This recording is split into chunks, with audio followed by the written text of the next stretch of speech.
Plus, gihatod kaninyo sa EXL Magkabuhay. Buhay at makulay ang buhay sa EXL Magkabuhay. That portion was brought to you by Paracetamol plus Propionate plus Caffeine Saridon Triple Action. Saridon, di lang pang headache, painlahatan pa. Nakakaproblema sa paglibang? Mag-inom sa Super Fiber, the fast-acting colon cleansing product approved by the FDA Philippines. Garantisado nga epektibo. Sa 2 hangtod 8 ka oras, imo na mapagawas ang higko nga makahatag mo basta utan ug makamatay nga sakit. Ang hugaw nga colon, ang una nga silent killer. Death begins in the colon. Mag-Super Fiber. Mas makita natong mayong resulta kung atubanon sa pag-inom ang Life Extension Vitamin D3 kag Super Fiber. Para sa himsog kag maayong digestion, mag-inom kada adlaw sang Super Fiber. Mapalit sa mga butika. This newscast is brought to you by Solmix Advance. Walang kasing lakas. Ang turmeric yung sa mga sangkap sa the original Koi Herbal Capsule may gitawag ang curcumin o ubang chemical nga makatangtang sa paghubag-hubag o pagpanghupong. Duwi namin nagpalit ani nga the original Koi Capsule. Sa una akong papa kay na siya sinusitis and also nanghupong siya sa una, then ang Koi Rajud mo ay nakaayo niya.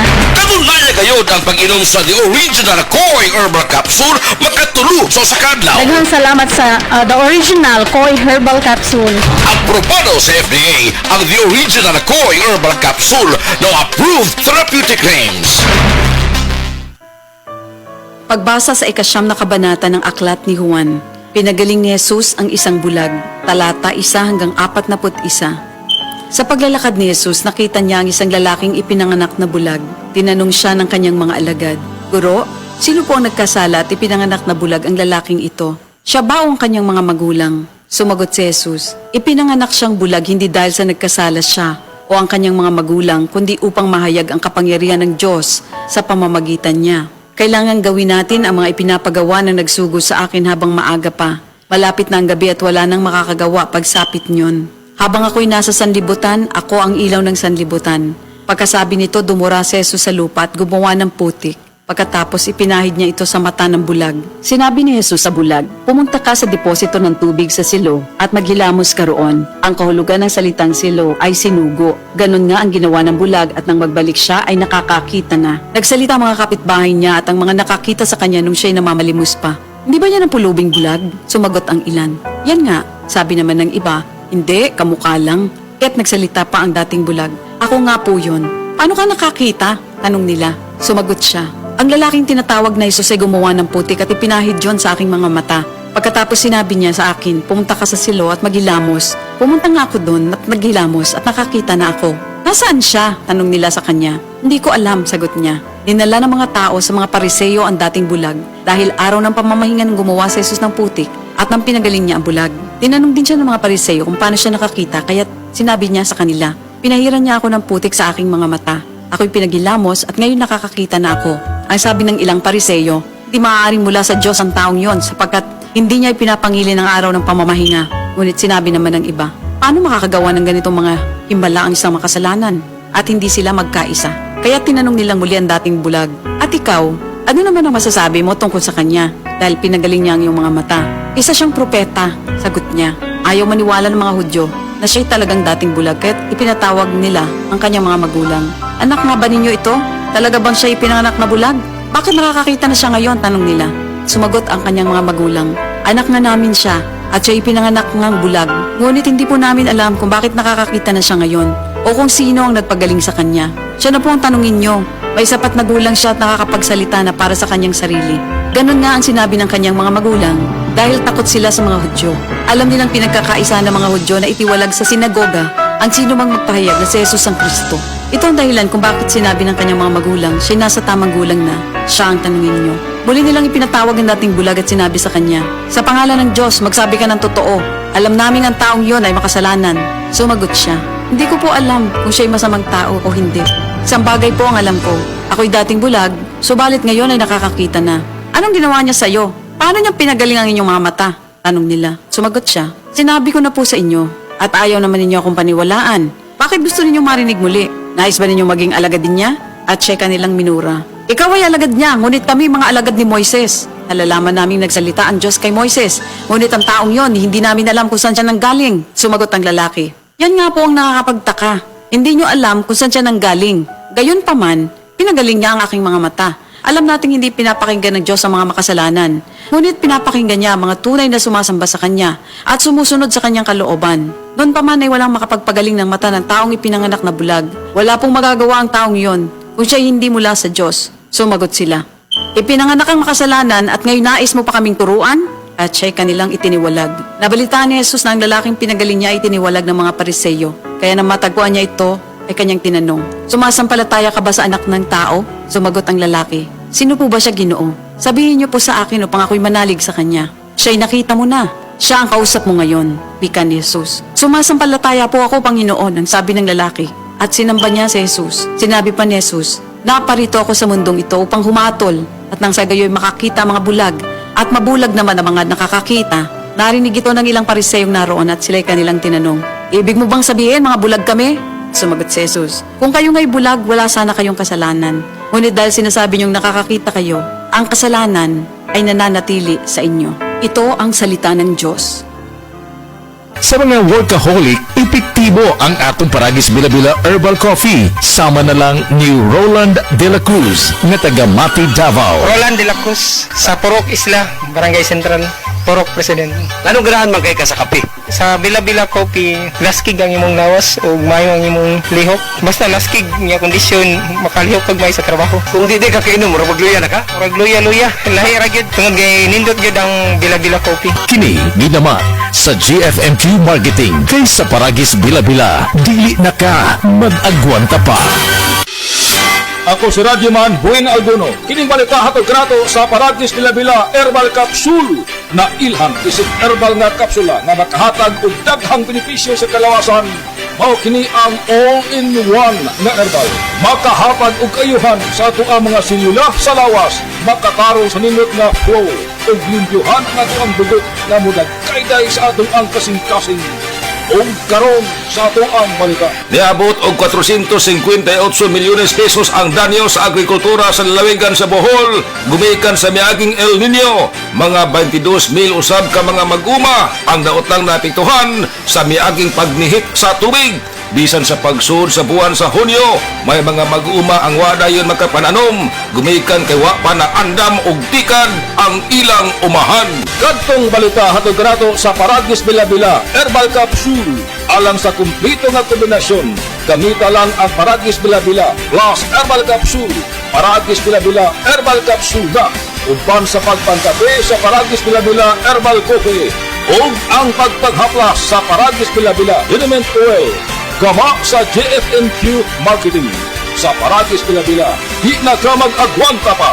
Sa dugang kasuran, tawag lang sa 0935-641-02613. Mapalit sa Diding's Pharmacy sa Manalili Street, Cebu City. Bestway Pharmacy sa Mandawi City. Healthy Way Pharmacy, GV Butika sa Cebu, Mandawi, Liloan ug Usmeña Boulevard. Mapalit usab sa GY Pharmacy sa 32 Usmeña Building, Usmeña Boulevard, Cebu City. Ako si Radyoman Buen Alguno, Tatak RMN. Pag kayo'y nabasagan, madaling remedyohan. Pagkatapos dikitan, Parang bago na naman. Pioneer Epoxy, pandikit ng kristal, kahoy at bakal, pang-repair ng radiator, tambucho, refrigerator, martilyo, kutsilyo, tipo, araro, gero, aparador, pampatibay ng bangka, kisame, etc. Pioneer Epoxy, paborito ng bayan. That portion was brought to you by Tanduay Rum 5 years. Tibay ng loob, tibay Tanduay. Said Health Testimonies si Ginang Virgie Abuda, taga Cebu City. Sa matag haplas niya sa Said Liniment, dali rasang maulian.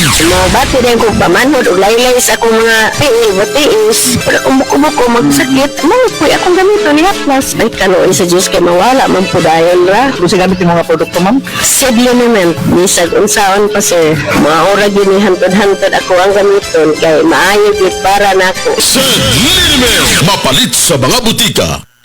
Ang takna ato karato sa atong bag-ong construction partner, Century Peak Cement, Cementodo para sa Pilipino. Need cash? Pensyonado ka ba? Duula ang Cebu APC Finance kay sila makatapang sa pagsulpad sa imo mga panginahanglan. Kung kumpleto ang requirements, release dayon ang loan. Pinakabarato na, no advance interest pa yun. So, ang sabay mong gihuwat, tawagin na si Nada Uyang alang sa dugang kasayuran sa numero 0919-077-5938 or 0919-077-5900. Plus more, kung personal kang mabisita sa among opisina karon, ana kay madawat nga grocery gift pack. Unsabay maghiwat, bisita na! That time check was brought to you by ACS Manufacturing Corporation, ISO certified world-class quality. ACS! Mga igala, kini si Goliath. Aduna ko'y bagong na-discovery nga produkto sa SED Marketing. Kini mao ang SED Panyawan Coffee. Lahi kini nga klase sa kape. Siguradong ganahan ka kay gawas nga lamian, iso, swabe, ug espeso ang timpla niini. Ang SED Panyawan Coffee, usa ka timpla lang nimo, kontento ka na. O kini makapalagsik sa atong kalawasan. Usa, mag-SED Panyawan Coffee na kita. SED Panyawan Coffee, produkto sa SED Marketing Incorporated. This time check is brought to you by Unilab. Alagang Unilab yan. Mga igala, may adlaw ka natong tanan! Kini si Kuya Gulyat ninyong adunay na ilhan nga lamian kaayong tabliya, ang Don Pepe Tablia. Sa kaumot ng kalami, walay modili, sa Don Pepe nga tablia, kini mao'y paborito. Mag-Don Pepe. Don Pepe Tablia, charap ni bay. Kung makatilaw ka, magpangita ka. Camel, sukang puti, susuan ang Camel, sukang puti, maunag yun imong mapili. Camel, sukang puti, susuan mo palami. Camel, sukang puti, anita na ang sikreto, sa lami. Alam mo ba hindi pare-pareho ang lahat ng generics na gamot? Gumagawa ang Rhea Generics ng mga world-class na produkto na ginawa sa parehong pasilidad ng mga brands na alam mo. Ibig sabihin ay nagbibigay sila ng parehong bisa at kalidad sa abot kayang halaga. Ang Rhea Generics ay gawa ng Pfizer, Viatris, Sanofi, GSK, Otsuka, Merck, Fresenius Kabi, AstraZeneca, OEP, Lundbeck at Boehringer Ingelheim. Punta na sa Mercury Drug at piliin ang Rhea Generics. Ito ang Medifacts para sa Rhea Generics. Hindi pare-pareho ang mga generics na gamot. Kapag may reseta ang doktor, piliin ang Rhea Generics. Tunay na world-class ang kalidad sa abot kayang halaga. Donnie Pangilinan here with Anthony. Dad, what's your love language? Connecting eye to eye. Eh pag lumabo mata, EO! EO Executive Optical, expert eye care, state-of-the-art facilities. Eye to eye, you mean titig-tilig? Yun! EO Executive Optical. Love your eyes, guys! Gulyat, nag-sale na po sa Happy Mart Mandawi karong Hunyo 28 hangtod Hulyo 7, 2024. Going? Sulsa na po kaadlaw 30 nga to sa 50 ang diskwento sa piniling mga baligya sa Happy Mart Mandawi. Going? Adto na ta Gulyat! Guns! Going sale sa Happy Mart Mandawi karong Hulyo 28 hangtod Hulyo 7, 2024. DTI Fair Trade Permit number R7-Cebu 4580 of 2024. Hi, I'm Dr. Michael Smith, a medical doctor and senior health scientist of Life Extension Foundation USA. I recommend Life Extension Vitamin D3 for everybody. This is the most practical and wise way to protect our health from diseases like cancer, heart disease, diabetes, and a lot of other health conditions.